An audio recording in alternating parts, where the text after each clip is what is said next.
भाई देखो, डीएलएड का जो हमारा कोर्स है मैथ्स का, उसमें सबसे पहला चैप्टर है हमारा एलसीएम और एचसीएफ। ठीक है, एलसीएम और एचसीएफ में हमें सबसे पहले टॉपिक्स कौन कौन से पढ़ने हैं।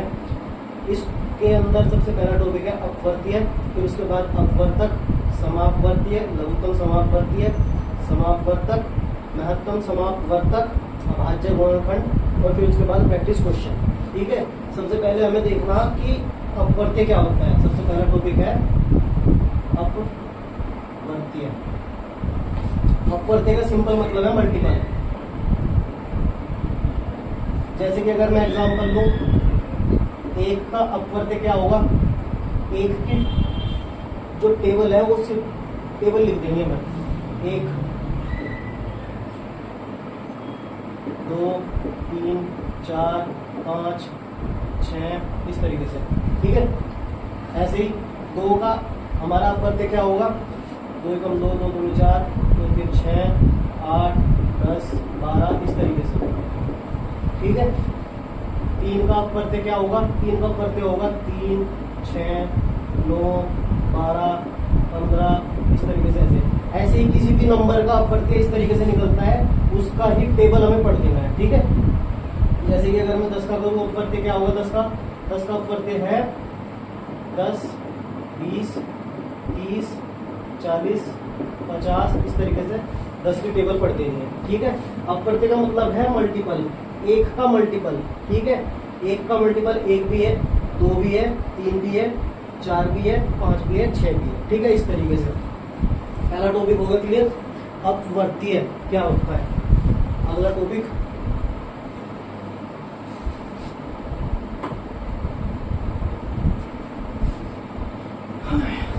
है तुम्हारा अपवर्तक। अपवर्तक को इंग्लिश में कहते हैं हम डिवाइजर। ठीक है, डिवाइजर। इसका मतलब ये है कि अगर मैं निकालूं, मान लो 10 का अपवर्तक निकालूं, तो 10 का अपवर्तक का मतलब ये है कि 10 किस किस नंबर से कट पा रहा है। ठीक है, 10 1 की टेबल में आ जाता है, 10 2 की टेबल में आ जाएगा, 10 3 की टेबल में आएगा, नहीं आएगा। ठीक है, 10 4 की टेबल में नहीं आएगा, 10 5 की टेबल में आ जाएगा। ठीक है, और ये 10 है हमारा 5 की में 6 की में नहीं आएगा, 7 में नहीं आएगा, 8 में नहीं आएगा, 9 की टेबल में नहीं आएगा, आखिरी में किस में आएगा, 10 में। ठीक है, अपवर्तीय हमारे क्या थे, अनलिमिटेड थे, अनलिमिटेड बढ़ते जा रहे थे। ठीक है, जैसे कि अगर मैं 10 का अपवर्तीय निकालूं, ये तो हमारा अपवर्तक हो गया, ये अपवर्तीय है।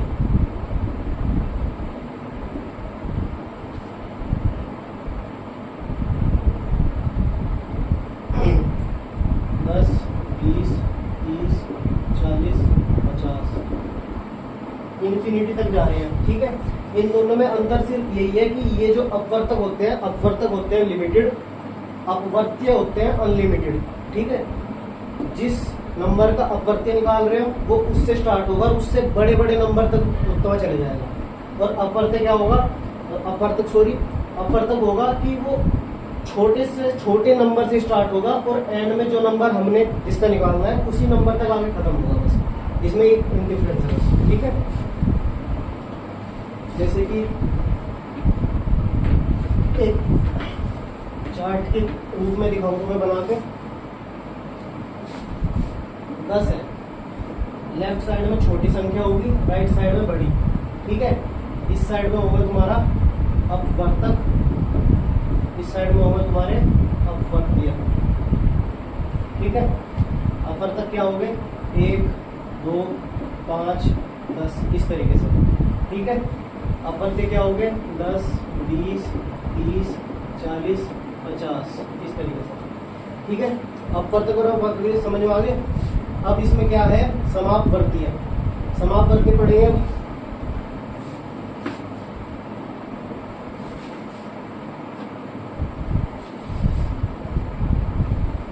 अगला टॉपिक है हमारा समापवर्तीय। ध्यान देना है कि वर्तीय, य और क। ठीक, एक ट्रिक्स याद कर लेना, जो हमारा अपवर्तीय है, अपवर्तक लिख लो, और जो हमारा ये अपवर्तीय है,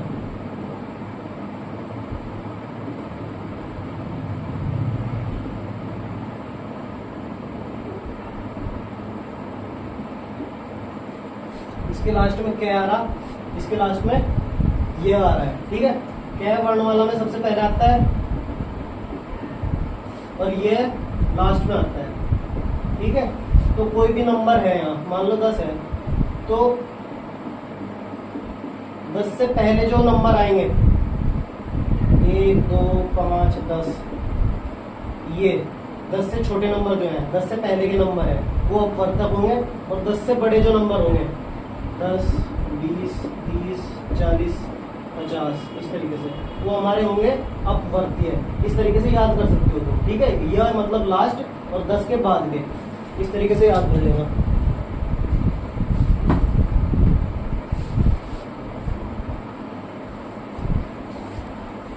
अब हमारा आ गया है भाई समापवर्तीय। समापवर्तीय क्या है, जैसे कि हमने 2 नंबर ले लिए। समापवर्तीय का मतलब सिर्फ ये है कि हमने कम से कम 2 और 2 से ज्यादा नंबर लेने हैं, उन दोनों के अपवर्तीय निकालने हैं। जैसे कि मैंने 2 नंबर ले लिए 10 और 20। 10 का अपवर्तीय क्या होगा, 10 20 30 40 50 इस तरीके से। 20 का 20 40 60 80 100 120 इस तरीके से, ठीक है। अपवर्तीय का मतलब पता है, 10 का अपवर्तीय निकालना मतलब 10 का पहाड़ा पढ़ देना है, 10 का टेबल पढ़ देना है, ठीक है। 20 का अपवर्तीय मतलब 20 के टेबल पढ़ देनी है, ठीक है।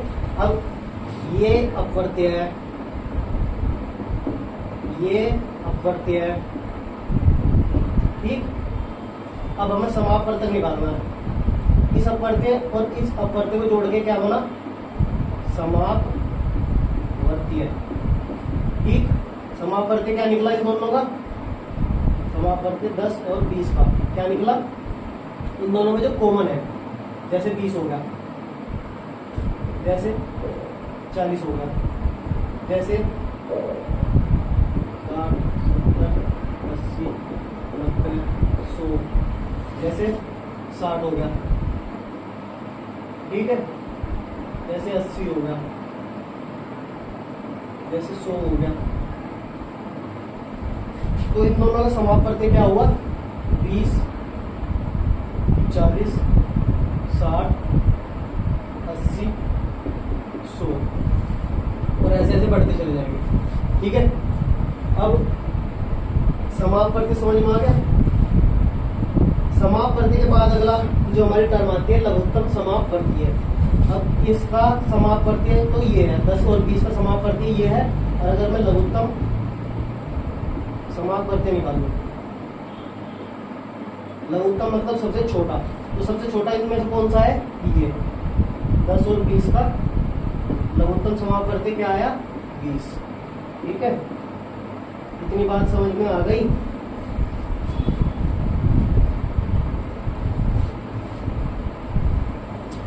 अगला कॉन्सेप्ट,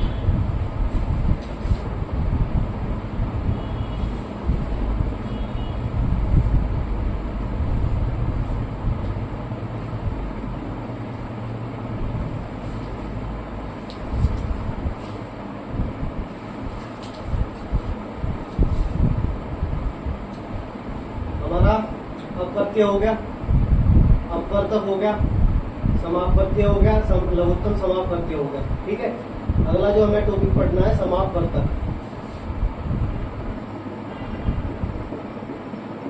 समापवर्तक, ठीक है। समापवर्तक का मतलब था डिवाइजर, ठीक है। जैसे हमने एक अपवर्तक पढ़ा 10 का, ठीक है। एक अपवर्तक पढ़ा हमने 10 का। 10 का अपवर्तक क्या होगा, 1 2 5 10, मतलब कि ये 1 से भी कटेगा, 2 से भी कटेगा, 5 से भी कटेगा, 10 से भी कटेगा, इसके अलावा और किसी से नहीं कटेगा, ठीक है। अगला एक और नंबर ले लेते हैं, अपवर्तक 20 का निकाल लेते हैं। 20 किस किस से कटेगा, 1 से कटेगा, 2 से कटेगा, 5 से भी कटेगा, 20 4 से भी कटेगा, 5 से भी कटेगा। ठीक है, 4 5 6 7 8 9 10 से कटेगा, 10 के बाद किससे कटेगा, 20 से कटेगा। ठीक है, एक अपवर्तीय ये निकल गया, एक अपवर्तक ये निकला और एक अपवर्तक ये निकला। ठीक है, अब इन दोनों को मैं जोड़ दूं तो ये क्या बनेंगे, समापवर्तक। ठीक है, ये बन गए समापवर्तक। समापवर्तक क्या, 10 और 20 का, 10 और 20 क्योंकि जोड़ के लिखा ना मैंने। ठीक है, अब 10 और 20 का समापवर्तक क्या है, इन दोनों में कॉमन क्या क्या है, 1 है, 2 है, 5 है, 10 है। ठीक है, 1 2 5 10। इतनी बात समझ में आई। इनका समापवर्तक क्या आया, 10 और 20 का समापवर्तक 1 2 5 10, ये कॉमन है। ठीक है, अब अगर मैं अगला बताऊं इसमें महत्तम समापवर्तक। अब ये तो खाली समापवर्तक है इन दोनों का, अब इसका महत्तम समापवर्तक निकाल दो। महत्तम समापवर्तक 10 और 20 का, ये कैसे निकलेगा, महत्तम का मतलब बड़े से बड़ा, लघुत्तम का क्या मतलब था, छोटे से छोटा, महत्तम का मतलब है बड़े से बड़ा। अब इनमें बड़े से बड़ा कॉमन कौन सा है, इसका 10। ठीक है, तो इसका जो महत्तम समापवर्तक आया है वो 10 है। इतनी बात समझ में आ गई, तो भी क्लियर हुए, कुछ नोट कर लो।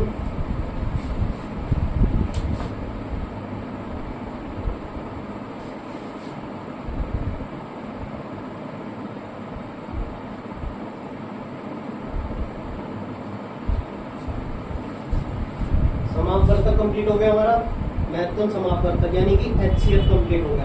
एलसीएम पढ़ लिया हमने, HCF पढ़ लिया। ठीक है, अब बात आती है अभाज्य गुणनखंड। अभाज्य गुणनखंड क्या होता है, अभाज्य गुणनखंड। अभाज्य गुणनखंड को कहते हैं हम प्राइम फैक्टराइजेशन। किसी भी नंबर को प्राइम नंबर्स के अंदर मल्टीप्लाई करते करते तोड़ना। ठीक है, जैसे कि अगर मैं बोलूं, सबसे पहली बात, प्राइम नंबर क्या होते हैं, प्राइम नंबर क्या होते हैं, प्राइम नंबर को हम हिंदी में बोलते हैं अभाज्य संख्या। ठीक है, क्या होते हैं, ऐसा नंबर जो 1 से कटता हो और खुद से कटता हो। ठीक है, ऐसा नंबर जो 1 से कटता हो और खुद से कटता हो सिर्फ। ठीक, वो होते हैं प्राइम नंबर। एग्जाम्पल इसका, जैसे कि हमारा 2 हो गया, 2 1 से कट जाएगा और 2 से कटेगा, इसके अलावा किसी और से नहीं कटेगा। ठीक है, इसकी मेन सिचुएशन कंडीशन यही है कि सिर्फ इन 2 से ही कटना चाहिए, अगर किसी और से भी कट रहा है तो वो प्राइम नंबर नहीं होगा। ठीक है, नंबर ऐसा कि जो 1 से कटे और खुद से कटे। 2 ऐसा नंबर है जो 1 से कटेगा और खुद से कट रहा है, 2 से, किसी और से नहीं कट रहा है, इसका मतलब ये क्या है, प्राइम नंबर। ऐसे ही 3 1 से कट रहा है और 3 से कट रहा है, इसका मतलब 3 प्राइम नंबर है। यही अगर मैं एग्जांपल ले लूँ 4 का, 4 किससे कट रहा है, 1 से कट रहा, 2 से कट रहा और 4 से कट रहा। ठीक, ये और ये तो सेटिस्फाई कर रहे हैं कंडीशन, लेकिन जो बीच में 2 आ गया, इसने इसका काम खराब कर दिया, ये हमारा प्राइम नंबर नहीं है। ठीक है, इतनी बात समझ में आ गई। अब आ जाते हैं प्राइम फैक्टराइजेशन पे।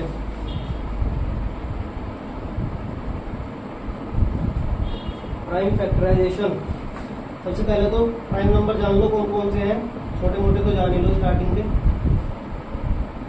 सबसे पहली बात, 0 और 1 ना तो प्राइम नंबर है,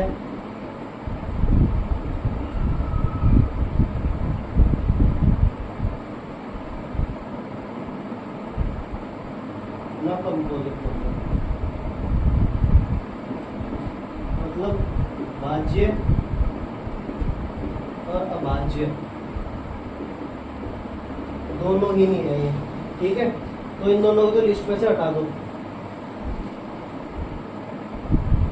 उसके बाद 2 हो गया, 3, 5, 7, 11, 13, 19 और इसके बाद 23, इसमें 17 भी है, ठीक है। ये स्टार्टिंग के कुछ प्राइम नंबर याद रख लियो। उसके बाद प्राइम फैक्टराइजेशन का मतलब होता है, जैसे अगर मैंने लिया है 74, ठीक है, 74 की प्राइम फैक्टराइजेशन करनी है, तो इसका मतलब मुझे प्राइम नंबर्स के अंदर तोड़ना है। किस तरीके से तोड़ेंगे? 74 को प्राइम नंबर से तोड़ना स्टार्ट करो। जैसे कि सबसे पहला प्राइम नंबर क्या है? छोटा 2, तो 2 से काटते हैं। 2 ये 6 बचा 1, 2 7 14, ठीक है। अब इसके बाद ये किससे कटेगा? इसके बाद इससे भी कटना, चेक करूंगा।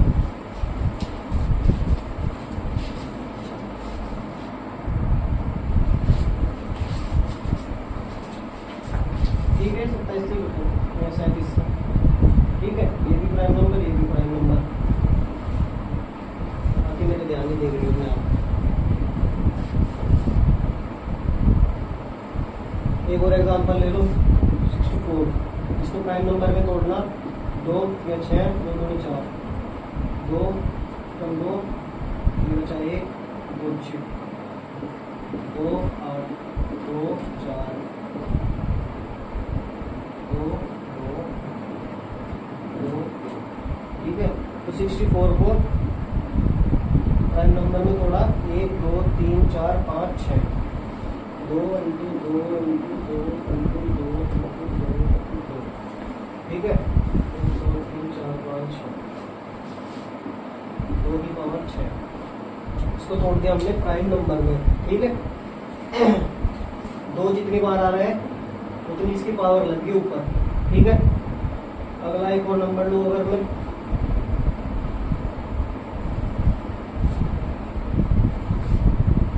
96 अगर लूँ मैं, 2 से स्टार्ट करेंगे प्राइम फैक्टराइजेशन करने के लिए। 2 2 4 जा 8, 1 2 8 जा 16, 2 4 2 1 2 6 2 3 3, यहाँ 3 क्यों लिया? क्योंकि हमें सिर्फ इस लाइन में प्राइम नंबर ही लेने हैं। 2 के बाद हमने 3 लिया, 5 ले सकते हैं, 4 नहीं लेंगे, 4 नहीं लेंगे। सिर्फ प्राइम फैक्टराइजेशन करनी तो हमें सिर्फ इस लाइन में प्राइम नंबर ही रखने हैं। शुरुआत हमने 2 से करी, जब यहाँ 2 से मल्टीप्लाई नहीं हो पा रही थी, ठीक है, 2 से नहीं कट पा रहा था, फिर उसके बाद हमने 3 लिया। अगर 3 से बिना कट पाता तो फिर 5 लेते, अगर 5 से बिना कट पाता 7 लेते, 11 लेते, 13 लेते, इस तरीके से, ठीक है। इतनी बात समझ में आ गई? तो ये हो गया तुम्हारा प्राइम फैक्टराइजेशन।